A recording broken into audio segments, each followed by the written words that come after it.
दोस्तों नमस्कार। Made from India के इस एपिसोड में आप सभी का स्वागत है।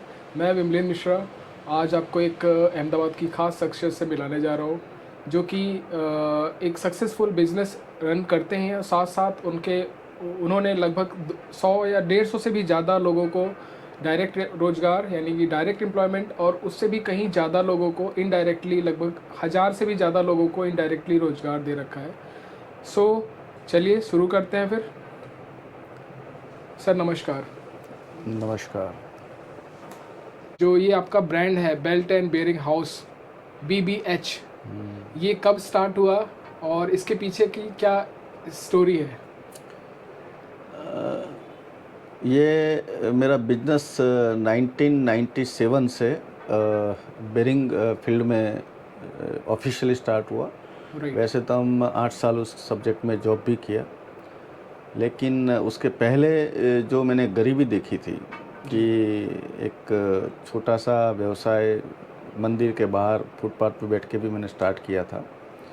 और उस जर्नी के बाद में मैंने इस विषय के अंदर जॉब किया और उसके बाद मैंने एक छोटी सी दुकान लगाई। छोटी सी दुकान में 20-22 साल तक मैंने काम किया, लेकिन वो काम से मुझे सेटिस्फेक्शन नहीं मिला। राइट। जब सेटिस्फेक्शन नहीं मिल रहा था, 1-2 करोड़ का टर्नओवर हुआ, वो उससे मैं सेटिस्फाइड नहीं रहा। राइट। लेकिन जब मैंने मैनेजमेंट पार्ट को एजुकेट किया, उसका इम्पोर्टेंस समझा, स्ट्रक्चर पॉलिसी के ऊपर स्टडी किया और अपनी स्ट्रेटेजी बनाई और उस स्ट्रेटेजी को मैनेजमेंट के थ्रू इम्प्लीमेंट किया, राइट। तब जाके मुझे लगा कि मैं दुनिया सर कर सकता हूँ। ठीक है, हम खुद काम करने वालों में विश्वास नहीं करते हैं, हम काम करवाने वालों में से विश्वास करते हैं। राइट। तो हम ज़्यादा से ज़्यादा लोगों से काम करवा सकते हैं और उससे भी अगर उनका भी रोज़ी मिलता है और हमको भी पैसा मिलता है, तो हम ये व्यवसाय क्यों ना करें। बिल्कुल। उस उद्देश्य को लेके मैनेजमेंट पॉलिसी के अंतर्गत मैंने अपनी ब्रांड बनाई BBH। जी। और जो बिजनेस हम गांव की प्रोडक्ट को और एक ट्रेडिंग के तौर पे काम कर रहे थे, आज हम उसको मैन्युफैक्चरिंग के अंदर ले आए। अपनी ब्रांड वैल्यू, अपना टेक्निकल सपोर्ट, अपनी पॉलिसी, अपनी स्ट्रेटेजी। आज मेरे पास में 550 आदमी का कनेक्शन है मेरी कंपनी के साथ, but we don't have any one salesman या कोई उगाही का आदमी नहीं मिलेगा मेरे पास, क्योंकि हमने लोगों को देना है। ऑटोमेशन मोड पे ही मेरी पूरी कंपनी चल रही है। ये कंपनी की सबसे बड़ी खासियत है। ऑटोमेशन बना कैसे? आज हम एक अकाउंटेंट को भी जॉब पे रखते हैं या एक डिलीवरी बॉय को भी जॉब पे रखते हैं, तो हम 16 पेज का एग्रीमेंट करवाते हैं कि ये रूल्स आपको फॉलो करना है। अगर आप हेलमेट नहीं पहन के गए ऑन ड्यूटी में, पेनल्टी लगा तो आपको भुगतना है। या महिलाएं भी काम करती है, हैरेसमेंट ऐसा कुछ होता है तो भी आप लीगल फॉल्ट में आते हो, आपके ऊपर FIR होगी। तो इतने सारे हमने उनके साथ में साइन अप करवा दिए, तो उससे क्या हुआ कि वो लोग परफेक्शन में आ गए। राइट। अब जब सारे परफेक्शन में आ गए, एक आदमी रखने से, 10,000 20,000 का आदमी रखने से, अगर वो हमको 20-30 हज़ार एक्स्ट्रा कमा के दे रहा है, तो मैं आदमी क्यों नहीं रखूँगा। बिल्कुल। ठीक है, तो हम उस बेस के ऊपर आगे आए। जब मुझे ये पता चला कि हिंदुस्तान में तो मंदी आ ही नहीं सकती, बिल्कुल, क्योंकि हिंदुस्तान में आबादी तो बढ़ रही है। जब आबादी बढ़ रही है, जब डिमांड बढ़ रही है, तो मंदी किस में है? मंदी आपकी अपनी स्ट्रेटेजी में है। तो हम उस चीज़ के ऊपर ध्यान दिया कि अगर मंदी है तो सामने वाले का कसूर नहीं, कसूर हमारा है। हम अपनी स्ट्रेटेजी को चेंज करें, उसका स्टडी करें। तो उस विषय के ऊपर हम एजुकेट बने, तब जाके हमको लगा कि हम लोग अच्छा बिजनेस कर सकते हैं। आज की तारीख में हम एक भी सेल्समैन नहीं है, हम B2B portal, online, social medias और जो भी पोर्टल ऐसे हैं जहाँ पे समय और पैसा दोनों बच रहा हो, तो इजी वे में आज की टेक्नोलॉजी के माध्यम से हम बिजनेस कर रहे हैं। टेलीविज़न में ऐड भी आती है, सोशल मीडिया पे डेली एक पेज मेरा मैसेज जाता है, मैसेज भी ऐसा जो दूसरों को नया संदेश दे। बिल्कुल बिल्कुल। तो वो सारी चीज़ को हम फॉलो करते हैं। हम भी समझते हैं कितना यूज़फुल है, कितना यूज़फुल नहीं है। तो हम उस स्टैंडर्ड को समझते हुए हम अपने बिजनेस के आगे ले जा रहे हैं और सबसे बड़ा बिजनेस में हमको सेटिस्फेक्शन मिल रहा है, राइट, हम सेटिस्फाइड है, हम कोई परेशान नहीं है। जेन्युइनिटी से काम करना, गवर्नमेंट 18% लेगा तो 18% लेके जाओ, जो बचेगा वो हमारा। एक पॉलिसी के तहत काम करना, एक प्योरिटी के साथ काम करना, ये बिजनेस के कुछ सिद्धांत होते हैं। बिना मरे स्वर्ग नहीं मिलता, बिल्कुल, ठीक है। और जो मेरी प्रकृति है, केवल एक बिजनेस के ऊपर आप काम करके पैसा कमा के नाम कमाओ तो आपको इस जन्म में अवतार लिया कोई आपका इम्पोर्टेंस नहीं है। तो साइड में भी मेरा ऐसी एक्टिविटीज़, सोशल एक्टिविटीज़ में करीब 15 संस्थाओं के साथ में जुड़ा हुआ हूँ। सनातन शक्ति संगठन के साथ जुड़ा हुआ हूँ। सोशल एक्टिविटीज़ में मेरे पास आप देख सकते हो 200 से 250 अवार्ड्स आपको मिल जाएंगे। तो उस हिसाब से हम लोग काम कर रहे हैं, उस एक्टिविटीज़ के अंदर हम काम कर रहे हैं, तो उससे हमको सेटिस्फेक्शन मिलता है। हम लोगों की मदद कर सकते हैं, उसमें हमको सेटिस्फेक्शन मिल सकता है। तो हम आज इस स्थान पर बैठकर मुझे ये लगता है कि मैं जो भी कर रहा हूँ मुझे आनंद है। अच्छा, दूसरा सर, अपने थोड़ा सा कंपनी के बारे में बात करते हैं। हम लोग कितने तरह की बियरिंग्स में भी डील कर रहे हैं, कितने तरह की मैन्युफैक्चरिंग हम लोग का होगा? बेरिंग्स में ऐसा है कि 5.5 लाख साइज से भी ज़्यादा बेरिंग्स बनती है। 5.5 लाख वेरिएंट्स, अलग अलग वेरिएंट्स हैं। ओके। बेरिंग हर डायामीटर से उसका डाया चेंज हो जाता है एज पर कस्टम रिक्वायरमेंट के हिसाब से। बेरिंग टेक्नोलॉजी को रन करती है। राइट। तो आपका सीधा लोड है तो थ्रस्ट लगाओ, साइड लोड है तो टेपर लगाओ, हैवी लोड है तो स्पेरिकल लगाओ, स्टैटिक लोड है तो बॉल बेरिंग लगाओ। तो इस तरह से हजारों टाइप्स का बनता है और लाखों साइज का बनता है। अच्छा। 48,000 करोड़ डॉलर का इंडिया का मार्केट है बेरिंग्स का। आपके घर में से 200-500 बेरिंग मिल जाएंगे, चाहे गरगंटी हो, वॉशिंग मशीन हो, एसी हो, कंप्यूटर हो, प्रिंटर हो, स्लाइडर हो, ऑटोमोबाइल के व्हीकल हो, 2 व्हीलर हो, 4 व्हीलर हो। जब 250-300 बेरिंग एक सामान्य आदमी के घर में से निकल सकता है तो 135 करोड़ का देश है। ये डिमांड आपको समझनी चाहिए। अच्छा सर, हम लोग भारत के साथ साथ यानी इंडिया में तो हम लोग का बिजनेस ऑल और सभी डिस्ट्रिक्ट, सभी स्टेट, सभी जगह पे है। ओवरसीज़ में हम लोग क्या कर रहे हैं अभी? ओवरसीज़ में हमारा करीब 34 कंट्रीज़ तक हम पहुंच चुके हैं। ओके। और वहाँ पे हमारा एक्सपोर्ट चल रहा है, ज़्यादातर अफ्रीका एक्सपोर्ट चल रहा है। अच्छा। और वैसे यूरोपियन कंट्रीज़ में भी है, और अमेज़ॉन थ्रू, फ्लिपकार्ट थ्रू और दूसरे इस B2B पोर्टल के थ्रू तो वर्ल्ड में कहाँ जाता है वो कभी हमने नाम भी नहीं सुने, वहाँ पे हमारा माल पहुँच जाता है। बिकॉज क्या है, हमारा बिजनेस जो है हम चाइना को टक्कर दे रहे हैं। ग्रेट। अब मैं जो चीज़ बेच रहा हूँ 100 रुपये में, वही चीज़ जो मल्टीनेशनल ब्रांड है उसको 500 रुपये, 1000 रुपये में बेच रही है। राइट। अब चीज़ वही है, मटेरियल वही है, हार्डनेस वही है, डायमेंशन वही है, एप्लीकेशन भी वही है, लेकिन वो अपना ब्रांड नेम का पैसा ले रहे हैं। दूसरा कि ये इंडस्ट्रीज इतनी अवेयर नहीं है, उतने मैन्युफैक्चरर्स नहीं है।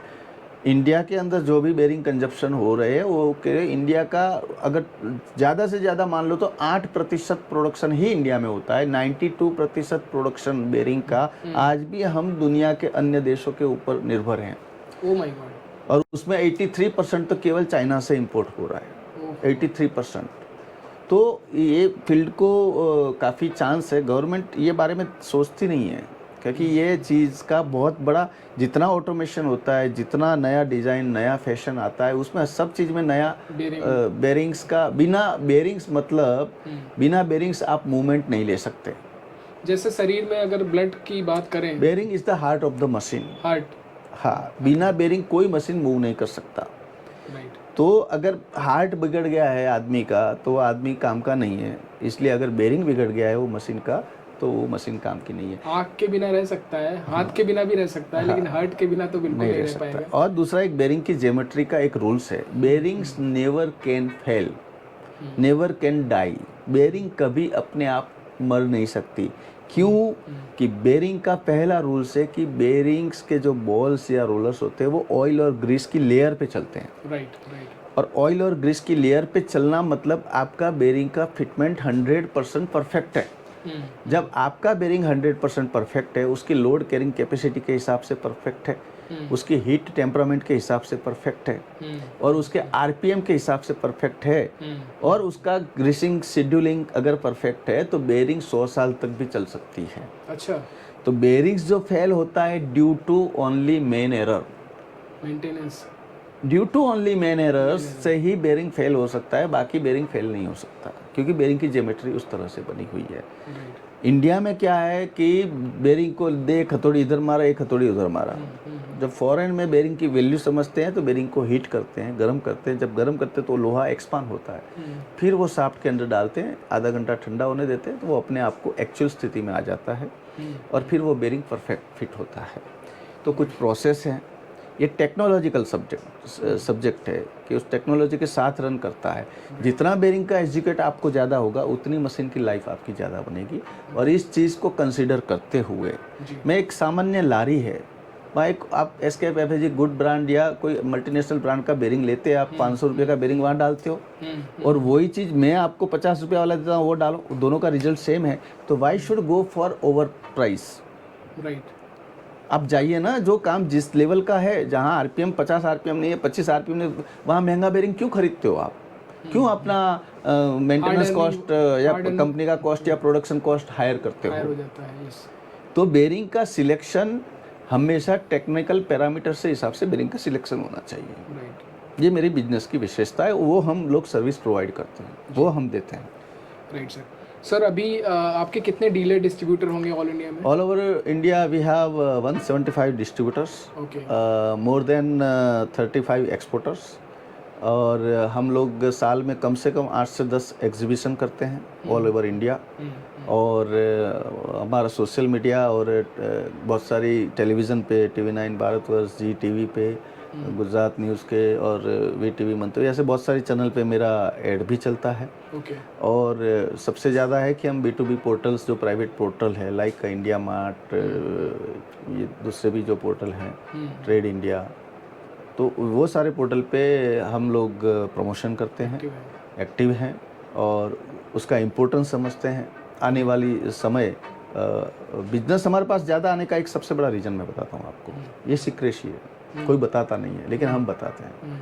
आजकल जो भी इंडस्ट्रीज लगती है वो रिमोट एरिया में लगती है, बड़ी इंडस्ट्रीज लगती है रिमोट एरिया में लगती है, और एक बड़ी इंडस्ट्रीज लगी है तो वहाँ पे हज़ारों टाइप की बेरिंग्स लगती है। बिल्कुल। और वहाँ पे जो डीलर होता है, छोटा मोटा डीलर होता है, हार्डवेयर का शॉप होता है, तो उनके पास में वो चीज़ अवेलेबल नहीं होती है। जब उनकी वो मशीन बिगड़ती है तब वो पूरा इंडिया ढूंढता है, तब उसको 10 डीलर जानते हैं, उसको फ़ोन करता है, वो नहीं मिलता है। जब वो गूगल पे सर्च करता है, जब वो B2B पोर्टल में जाता है, तब सीधा कॉन्टेक्ट हमारा होता है और हम सीधा उनको मटेरियल वहाँ पहुँचाते हैं।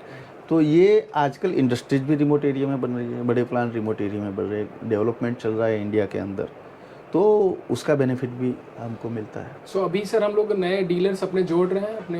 हाँ बिल्कुल, वी वेलकम डीलर्स, जितने भी आए, डीलर्स अच्छे होने चाहिए। हम कोई टारगेट नहीं देते हैं, आप काम कीजिए, बढ़िया तरीके से कीजिए, बढ़िया व्यवहार के साथ। क्योंकि अभी लगभग इंडिया में अगर मैं बात करूँ तो 650 डिस्ट्रिक्ट हैं, और अपने 175 आई थिंक आपने कवर कर लिया है डिस्ट्रिक्ट्स को। सो अभी भी 400-500 स्कोप है, 400 के आसपास। नहीं, हमारा एक भी, आप तो स्टेट की बात कर रहे हो, डिस्ट्रिक्ट की बात कर रहे हो, हमारा एक भी डिस्ट्रिक्ट इंडिया का बाकी नहीं है। चाहे लद्दाख ले लो, चाहे मणिपुर ले लो, अरुणाचल ले लो, के साउथ का लास्ट पॉइंट ले लो, या अंडमान निकोबार ले लो, माल तो सभी जगह जाता है, क्योंकि वो ऑनलाइन से डिमांड करते हैं। कहाँ से आता है हमको पता नहीं है। राइट। तो वहाँ से जहाँ माल, तो हम एक भी डिस्ट्रिक्ट बाकी नहीं रखा है, माल तो जा ही रहा है। लेकिन जहाँ पे लोग व्यापारी इसलिए जुड़ते हैं क्योंकि हमारा प्राइस बहुत कम है। हमारा पॉलिसी है कि low margin, mass production and mass supply. मैं चाइना पॉलिसी पे काम कर रहा हूँ। राइट। तो चाइना पॉलिसी पे काम करने में क्या है कि मैं पहले 1-2 करोड़ का टर्नओवर करता था साल भर में, अब आज उससे 200 गुना भी टर्नओवर कर लेता हूँ, तो भी मैं फ्री हूँ। पहले मैं 1-2 करोड़ में 1 सेकंड फ्री नहीं था। राइट।